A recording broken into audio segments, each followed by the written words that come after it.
Hello hello, मैं हूँ सुहाली जैन और आप देख रहे हैं आपका favourite show Beat Town Diary. आज के बीट टाउन डायरी में जबरदस्त एंटरटेनमेंट भरा हुआ है।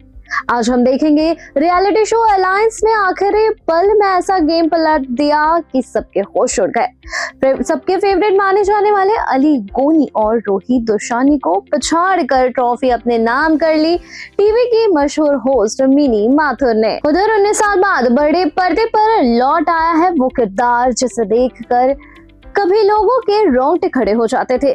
जी हाँ, इमरान हाशमी की आवारापन 2 का ट्रेलर फाइनली रिलीज हो चुका है और सोशल मीडिया पर सिर्फ और सिर्फ उसी की चर्चाएं चल रही हैं। वहीं रामायण को लेकर मचे बवाल थमने के नाम नहीं ले रहे हैं। एक्ट्रेस निकिता रावत ने रणवीर कपूर की कास्टिंग पर सवाल उठाते हुए उन्हें भगवान राम के किरदार के लिए अनसुटेबल बता दिया। लेकिन इसी बीच मेकर्स ने फैंस को खुशखबरी भी दे दी है।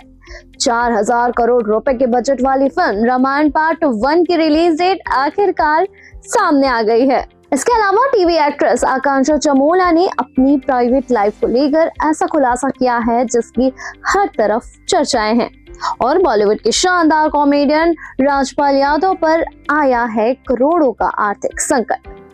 तो बिना किसी देर किए चलिए शुरू करते हैं आज की beat Town diary.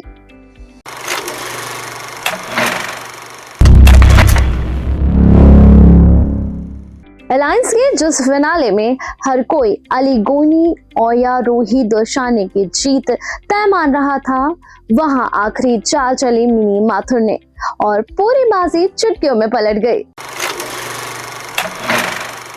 Alliance show की शुरुआत से अली गोनी अपनी स्ट्रेंथ, पॉपुलैरिटी और एग्रेसिव गेम के कारण सबसे मजबूत खिलाड़ी माने जा रहे थे। दूसरी तरफ सोशल मीडिया सेंसेशन रोहित दोसानी भी अपनी स्मार्ट प्लानिंग से लगातार गेम में आगे बढ़ती रही। लेकिन कहते हैं ना, गेम वही जीतता है जो आखिरी चाल सबसे समझदारी के साथ चलता है, और यही किया मिनी माथुर ने। फिनाले के सबसे अहम टास्क में मिनी ने ना तो जल्दबाजी दिखाई और ना ही दबाव में आकर कोई गलती की।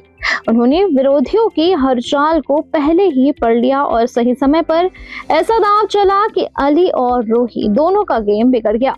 ट्रॉफी जीतने के बाद मिनी बेहद भावुक नजर आई। वैसे मिनी माथुर सिर्फ एक एंकर नहीं बल्कि MTV वीजे से अपनी करियर की शुरुआत की, इंडियन आइडल जैसे सुपरहिट शो को होस्ट किया, मॉडलिंग एवं एक्टिंग में भी नाम कमाया और फिल्म मेकर कबीर खान की पत्नी होने के बावजूद उन्होंने हमेशा अपनी अलग पहचान बनाई। उनकी यह जीत साबित करती है experience never goes out style.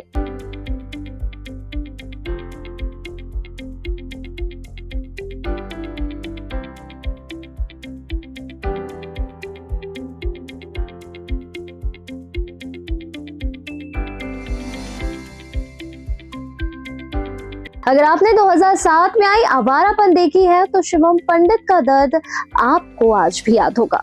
और करीब 2 दशक बाद इमरान हाशमी उसी किरदार को लेकर फिर से वापस लौट रहे हैं। फाइनली विशेष फिल्म्स ने आवारापन 2 का ट्रेलर रिलीज कर दिया है। फिल्म 14 अगस्त को थिएटर में रिलीज हो रही है और वो सनी देओल की फिल्म बंटवारा 1947 के साथ क्लैश करने जा रही है। अब ये दिलचस्प होगा देखना इन दोनों फिल्मों के बीच में बाजी कौन सी फिल्म मार जाती है। ट्रेलर में आवारापन 2 की कहानी इस बार पहले से कहीं ज्यादा डार्क, इमोशन और हिंसक दिखाई दे रही है। शिवम पंडित अब पहले वाले मासूम इंसान नहीं रहे। उनके चेहरे पर जख्म है, दिल में अधूरी लड़ाई है और आंखों में बदले की आग।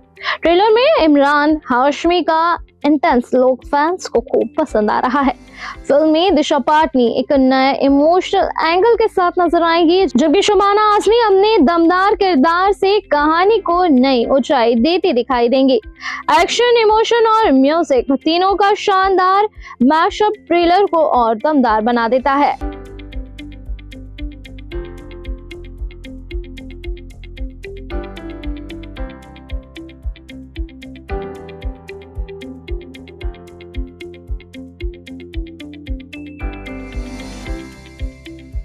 रामायण के बस के बीच निकिता रावत का एक बयान सामने आया है और सोशल मीडिया पर इस बयान ने काफी तहलका भी मचाया है। एक्ट्रेस ने रामायण में रणबीर कपूर के कास्टिंग पर सवाल खड़े करते हुए उनको बॉयकॉट करने की मांग उठा दी है। चलिए हम बताते हैं आखिर ऐसा कौन सा बयान उन्होंने जारी किया है जिसके बाद पूरी इंडस्ट्री में धमाका मच गया। जैसे जैसे रामायण की रिलीज करीब आ रही है वैसे वैसे ही विवाद भी बढ़ते जा रहे हैं। अब अभिनेत्री निकिता रावल ने रणबीर कपूर की कास्टिंग पर सवाल उठाए हैं। निकिता का कहना है कि भगवान राम का किरदार सिर्फ अभिनय का नहीं बल्कि करोड़ों लोगों की आस्था से जुड़ा विषय है।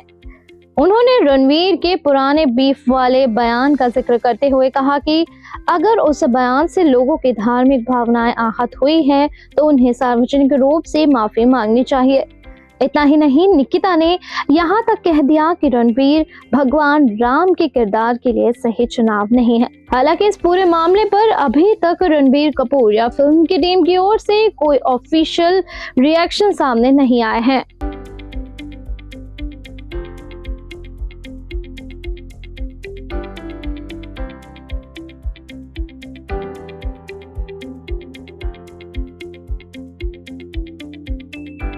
एक तरफ रामायण को लेकर विवाद है तो वहीं दूसरी ओर रामायण को लेकर एक गुड न्यूज भी मेकर्स ने दी है। फिल्म रामायण पार्ट 1 की रिलीज डेट अब ऑफिशियली तौर पर सामने आ चुकी है। ये फिल्म 6 नवंबर 2026 को दुनिया भर के सिनेमाघरों में रिलीज होगी। मेकर्स मान रहे हैं कि दिवाली के वेकेशंस के बीच ये फिल्म अपनी जो उन्होंने टारगेट तय किया था रिकॉर्ड तोड़ने का, उस पर खरी उतरेगी। रामायण पार्ट 1 करीब 4000 करोड़ रुपए के बजट में बन रही यह फिल्म भारतीय सिनेमा की सबसे बड़ी फिल्मों में गिनी जा रही है। रणबीर कपूर भगवान राम, यश रावण और साई पल्लवी माता सीता, सनी देओल हनुमान और रवि दुबे लक्ष्मण के किरदार में नजर आएंगे। इंटरनेशनल मार्केट को ध्यान में रखते हुए फिल्म का इंग्लिश ट्रेलर भी लॉन्च किया गया है। अब देखना होगा कि क्या यह फिल्म बॉक्स ऑफिस पर नया रिकॉर्ड लिख पाती है या नहीं।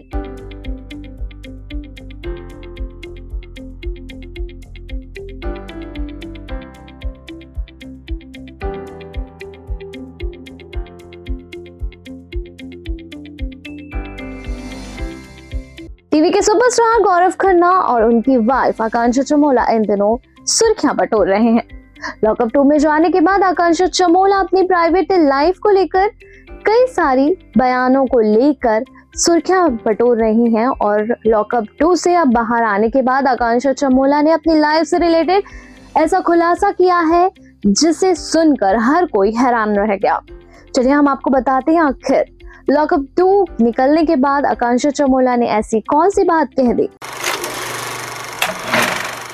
टीवी एक्ट्रेस आकांक्षा चमोला ने शो लॉकअप 2 से बाहर आने के बाद अपनी जिंदगी का सबसे बड़ा सच दुनिया के सामने रखा है। उन्होंने कहा कि मैं बाइसेक्सुअल हूँ और मैंने शो में जो कुछ कहा वो सिर्फ गेम नहीं बल्कि मेरी जिंदगी की सच्चाई है। आकांक्षा ने यह भी साफ किया कि गौरव खन्ना के साथ उनके रिश्तों में भी जो भी हो रहा है वो किसी पब्लिसिटी स्टंट का हिस्सा नहीं है। उन्होंने बताया कि दोनों की लीगल टीम तलाक की प्रक्रिया पर काम कर रही है और वे पिछले करीब 18 महीने से अपने माता पिता के साथ रह रही हैं।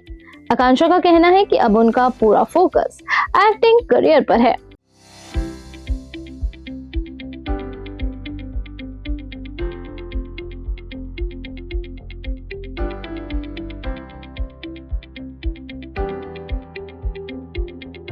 बॉलीवुड एक्टर राजपाल यादव पिछले कुछ समय से अपनी फिल्मों से नहीं बल्कि पर्सनल लाइफ से जुड़े विवादों को लेकर चर्चा में बने हुए हैं। उनसे जुड़ा चेक बाउंस का मामला अभी तक खत्म नहीं हुआ है। इस मामले में वह जेल भी जा चुके हैं। हालांकि बाद में उन्हें जमानत भी मिल गई थी, पर अब ये मामला एक बार फिर सुर्खियों में आ गया है। रिपोर्ट्स की माने तो 16 करोड़ रुपए से ज्यादा का कर्ज नहीं चुका पाने के कारण उनकी 2 प्रॉपर्टी की नीलामी होने जा रही है, जिसके बाद उनके फैंस में खासी नाराजगी देखने को मिल रही है।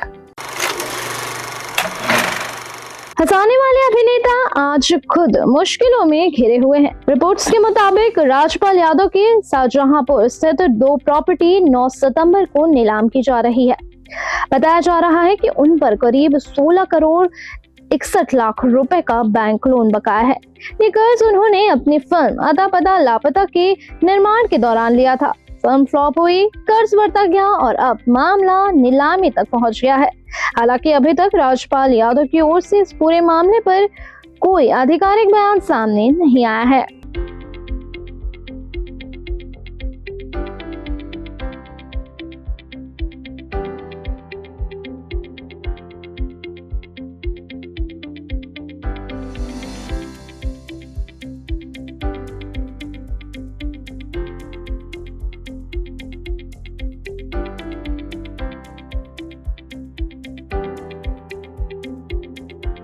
तो ये थी आज के बीट टाउन डायरी की दिलचस्प और धमाकेदार खबरें।